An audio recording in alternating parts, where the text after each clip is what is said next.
So the teaching that I'm going to share with you for this class is the birth of creation. So it's said to be the birth of the beginning of the universe. And when we talk about the birth of the cycle of in yoga, it's we have these energy currents of the beginning, the middle, and the end, right? It's like the full cycle. So the beginning, the creation is considered to be Brahma, right? And the sustainability, the kind of in the between is Vishnu, and the completion, the ending is Shiva. So that's kind of like the cycle, right? So this story is around the birth of Brahma, how he came forth, and he's kind of known as like the architect because it's kind of a funny thing. I mean, I don't want to go into too much detail about that right now, but he's kind of like the architect of the world, and I'll tell you why. So in this story, it's Vishnu, and he's sleeping on the ocean of consciousness. And as he sleeps with a thousand-headed serpent over top of him, and the heads of the serpent are of protection. And so as Vishnu sleeps, he is dreaming. And as he dreams up Brahma. And Brahma is birthed from Vishnu's navel. And there's really beautiful images of this of artists that have created. And out through his belly button comes out a lotus flower. And then upon the lotus is sitting and birthed Brahma. Now, as Brahma comes forth, he lets out a sound, and it's the sound of Om. It's said that this sound is said to be the birth of creation because of the vibration. That's said to be the beginning of mantra. So the first sound or words to come out in repetition is said to be the birth of mantra, which is really beautiful. And upon the Om that comes out, because it's music, is also Saraswati. Now, Saraswati is the goddess, and of course, you can't have masculine energy without the feminine. So she's there, and she is the goddess of the musical arts and art itself, and of wisdom.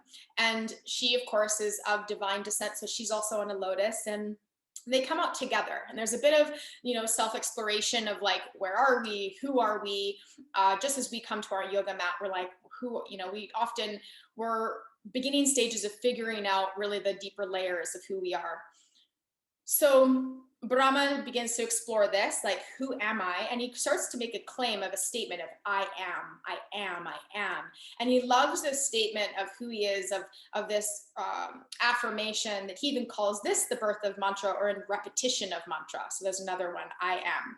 And this is also in the Vedic teachings. So the very first scriptures of yoga, this is called Soham. This is I am that. And it's identification, or identifying yourself with the universe, that you are all of this around you. And so the story is a little bit deeper into that. So Brahma and Saraswati are hanging out, and Brahma's like, okay, well, like, what do we want to do? Like, there's just two of them. So they start to create different solar systems and different galaxies and different planetary systems, and they create ours.